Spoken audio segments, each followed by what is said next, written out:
अस्सलाम वालेकुम क्लास। आज से हम अपना एडवांस मैक्रो का जो है कोर्स स्टार्ट कर रहे हैं, ठीक है। जिसमें सबसे पहले आपका classical models, ingredients of classical models और उसका फर्दर थेरीज हैं, ठीक है। मॉडल्स एक्सप्लेन हुए हैं। सबसे पहले हम देख लेते हैं मैक्रो इकोनॉमिक्स होती क्या है, थोड़ा इंट्रो देख लेते हैं उसका।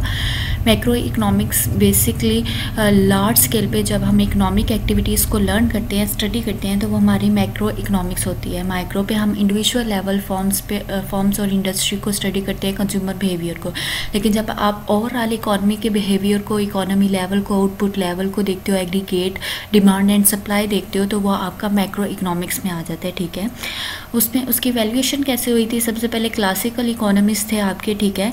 उनके अकॉर्डिंग जो है लेसिस फेयर होना चाहिए, फुल एम्प्लॉयमेंट होती है, ठीक है। और supply creates it's on demand जो है, ये क्लासिकल का जो है एक स्टेटमेंट थी, ठीक है।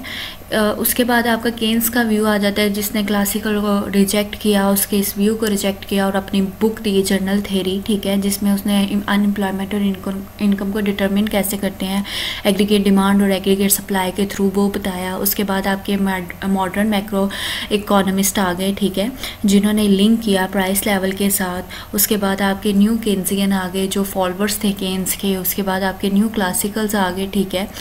और उसके बाद जो है आपके पोस्ट केन्सियन आए थे, ठीक है। केन्स का व्यू जो था वो शॉर्ट रन पीरियड में था, जबकि पोस्ट केन्सियन का व्यू जो था वो लॉन्ग रन में। केन्स का व्यू जो है शॉर्ट रन में मींस वो कहता है कि आपकी पॉपुलेशन और आपके जो अदर फैक्टर्स हैं वो चेंज नहीं होंगे, कांस्टेंट रहेंगे, टेक्नोलॉजी कांस्टेंट रहेगी। लेकिन जो पोस्ट केन्सियन थे उन्होंने इन सबको चेंज करके ये कांस्टेंट नहीं रहे, तो उन्होंने लॉन्ग रन में बताया कि किस तरह आप अपने नेशनल इनकम को डिटरमिन कर सकते हो, जो कि ग्रोथ मॉडल्स होते हैं, जैसे हेरोडोमर मॉडल और सोलर ग्रोथ मॉडल्स आप लोगों ने स्टडी किए, वो आपके जो है पोस्ट केन्सियन के मॉडल्स थे, ठीक है। ये आप इंट्रोडक्शन थोड़ा बहुत देख लीजिएगा। अब फर्स्टली हमारा जो टॉपिक है वो क्लासिकल मॉडल्स हैं, ठीक है, जिसमें आपका जेबी सेसला आता है, ठीक है। सबसे पहले यहाँ पे इंट्रोडक्शन दिया हुआ है क्लासिकल मॉडल्स का, ठीक है। उसमें क्लासिकल इकोनॉमिस्ट के नेम है, ये एडम स्मिथ, रिकॉर्डो, जे.एस. मिल, एजवर्थ, पेरेटो, से एंड मार्शल, ठीक है। और उनका क्या था कि फुल एम्प्लॉयमेंट होती है, ये अजम्पशन है, ठीक है। लेसिस फेयर होता है इकोनॉमी में। और ये टू पिलर्स थे जो क्लासिकल के थे, वो था Say's law and quantity theory of money, ठीक है। हम आज जो है वो सेल्स को देखेंगे। ये रियल सेक्टर से बिलोंग करता है, ठीक है, रियल सेक्टर और प्रोडक्शन सेक्टर से, ठीक है। और क्वांटिटी थ्योरी ऑफ मनी आपकी जो है वो मॉनेटरी सेक्टर से लिंक करती है, ठीक है। अब हम अजम्पशन देख लेते हैं। क्लोज प्राइवेट इकोनॉमी है, यानी कि आपकी ओपन इकोनॉमी नहीं है, मीन्स कि आपकी नो फॉरेन ट्रेड, आपकी फॉरेन जो है इंटरनेशनल ट्रेड इन्वॉल्व नहीं है, और ना ही नो गवर्नमेंट है, यानी कि लेसिस फेयर है, ठीक है। शॉर्ट रन मॉडल है, यानी कि population, capital, technology, organisational knowledge, ये सब आपके जो है कांस्टेंट एंड सेम है। सप्लाई ऑफ मनी जो है वो आपकी फिक्स है, ठीक है। लेबर जो है वो होमोजीनियस है, यानी कि सेम है। There is perfect competition. Perfect competition means के entry of large firms, exit and entry जो है वो अलो है, ठीक है। According the prices, wages and rate of interest जो है वो फ्लेक्सिबल है, यानी कि चेंजेबल है। आपके जो टोटल एक्सपेंडिचर्स हैं वो किस पे कंसिस्ट कर रहे हैं? आपके कंजप्शन और इन्वेस्टमेंट पे। ये आपका जो है ये आपका डिमांड साइड है, और जब आपके आउटपुट इकोनॉमी जो है आपकी कंजप्शन और सेविंग पे डिपेंड करेगी, या आपकी ये डिमांड साइड है और ये आपकी सप्लाई साइड है, ठीक है। नेक्स्ट है आपका जो नेक्स्ट अजम्पशन है, production of a firm as well as whole economy depends upon labour पे डिपेंड कर रही है, जबकि आपका जो कैपिटल है वो कांस्टेंट है, ठीक है। और आपकी सेविंग जो है वो इंटरेस्ट रेट का फंक्शन है, और इन्वेस्टमेंट भी इंटरेस्ट रेट का फंक्शन है। सेविंग जो है वो डायरेक्टली अफेक्ट होती है इंटरेस्ट रेट से, जबकि इन्वेस्टमेंट जो है वो इनडायरेक्टली अफेक्ट होती है, ठीक है। अब जेबी सेस लॉ ऑफ मार्केट्स हैं, 3 टाइप्स ऑफ उन्होंने लॉज बताए हैं, बार्टर इकोनॉमी में, आपके मार्केट इकोनॉमी में, और पीगो के अकॉर्डिंग आपका सेस लॉ क्या कहते हैं, ठीक है। ये एक फ्रेंच इकोनॉमिस्ट था, ठीक है। और आपने क्लासिकल का स्टेटमेंट मैंने आपको बताई कि supply creates it's on demand, means कि जितनी भी प्रोडक्शन होगी वो सारी की सारी जो है वो सेल आउट हो जाएगी, यानी कि जितनी सप्लाई होगी उतनी ही डिमांड होगी, और इकोनॉमी में एम्प्लॉयमेंट लेवल आ जाएगा, यानी कि मार्केट क्लियर हो जाएगी, ठीक है। Sales La in barter economy. Barter system होता है कि जब आप एक्सचेंज ऑफ गुड्स करते हो, गुड्स के बदले में गुड्स एक्सचेंज करते हो, ठीक है। यहाँ पे उन्होंने एग्जांपल दिया है वीट और क्लॉथ की, कि फॉर एग्जांपल एक पर्सन जो है वो क्लॉथ प्रोड्यूस कर रहा है और उधर जो है वो वीट प्रोड्यूस कर रहा है, तो वो एक्सचेंज करेंगे, 1 वीट को 1 क्लॉथ से एक्सचेंज करेंगे, ठीक है। तो कुछ भी अनसोल्ड नहीं रह जाएगा, ठीक है ना। और प्रोड्यूसर को जो है लॉस भी नहीं फेस करना पड़ेगा, वो उतना ही प्रोड्यूस करेगा जितना उसने एक्सचेंज करना होगा कुछ गुड्स के एक्सचेंज में, ठीक है। एक वीट अगर वो प्रोड्यूस कर रहा है तो वो उतनी ही एक्स्ट्रा या सरप्लस वीट प्रोड्यूस करेगा जितनी उसने सप्लाई करके जो है जिस चीज़ की डिमांड करनी है उतनी लेनी है, ठीक है। और दूसरा इसमें ये बात आ जाती है कि किस तरह पता चले कि आप एक्सचेंज ऑफ गुड्स कर सकते हो, ठीक है। वो आपकी वैल्यू ऑफ गुड पे डिपेंड करता है, ठीक है। वैल्यू ऑफ गुड किस तरह देखी जाए कि जिस चीज़ की सप्लाई ज़्यादा है उस चीज़ की वैल्यू ज़्यादा है। अब उस चीज़ की वैल्यू को कम करने के लिए आप क्या करोगे, उसमें जो अपने रिसोर्सेज है ना वो कम कर दोगे, ताकि आपकी जो दूसरी लो वैल्यू वाली गुड है उसमें जब आप अपने रिसोर्सेज इन्वेस्ट करोगे, उस चीज़ में आप अपने रिसोर्सेज इन्वेस्ट करोगे जिसकी गुड वैल्यू जो है जिस गुड की वो हाई होगी, ताकि आपको वो ज़्यादा से ज़्यादा जो है वो अर्न कर सको उसके रिटर्न में, ठीक है। जब आप अपने resources high value of good में लगा दोगे तो जो लो वैल्यू ऑफ गुड है वो ऑटोमेटिकली, जब उसमें रिसोर्सेज कम होंगे उसकी जो डिमांड है वो बढ़ जाएगी, तो ऑटोमेटिकली उसकी वैल्यू ऑफ गुड जो है वो इंक्रीज़ कर जाएगी। इसी तरह वो इक्विलिब्रियम पे आ जाएंगे, इसी तरह वैल्यू जो है वो इक्वलाइजेशन प्रोसेस चलता रहेगा और वो इक्विलिब्रियम पे आ जाएंगे, ठीक है।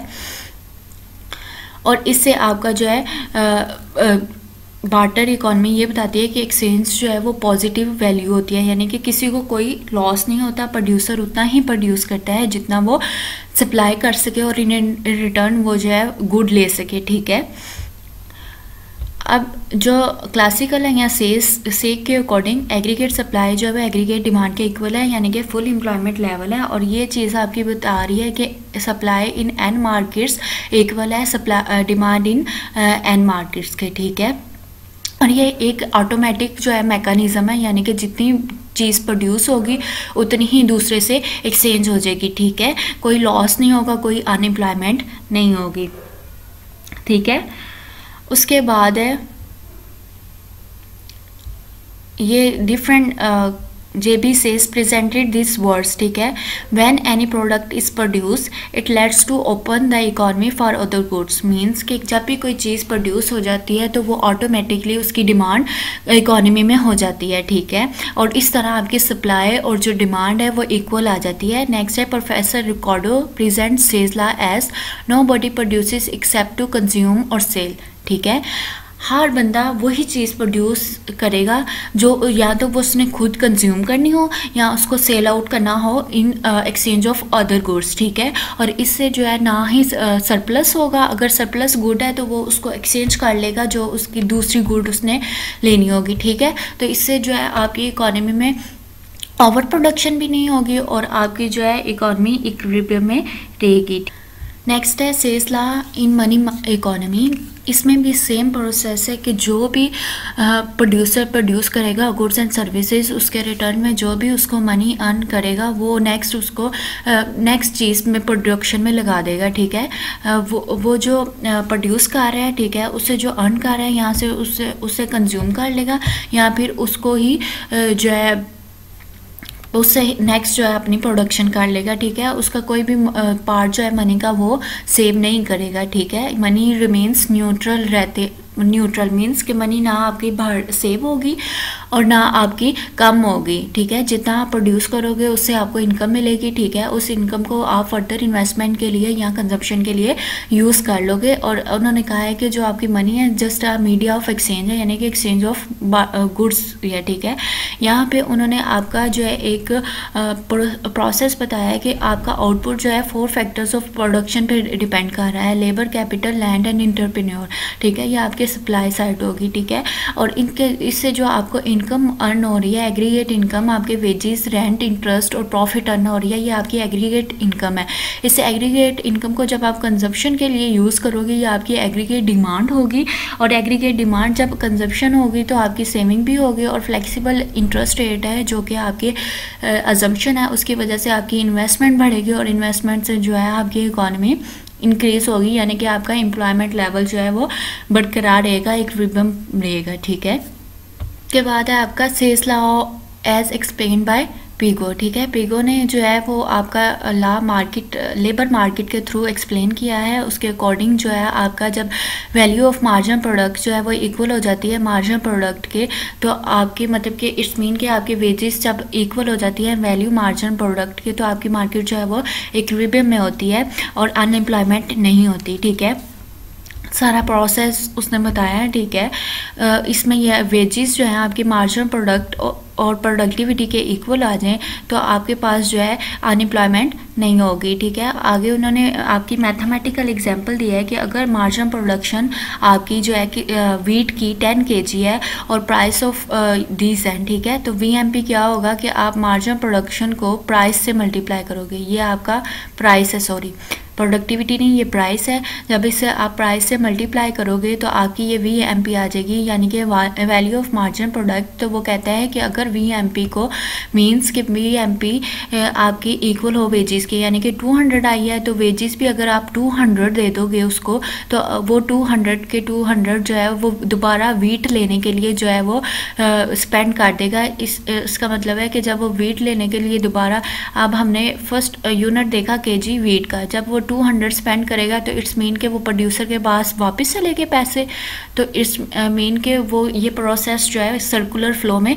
चलता रहता है, जिससे सर्विसेज और एक्सपेंडिचर जो है प्रोड्यूसर्स के वो इक्वल ही रहते हैं और आपका जो है लॉस नहीं होता, ना इतना गेन होता है, ठीक है, और इकोनॉमी जो है वो एम्प्लॉयमेंट में रहती है, ठीक है। आज हमारा जो है सिलसिला कवर हो गया, कल हम मार्केट इक्विलिब्रियम करेंगे, ठीक है, money market, quantity theory of money. अल्लाह हाफिज़।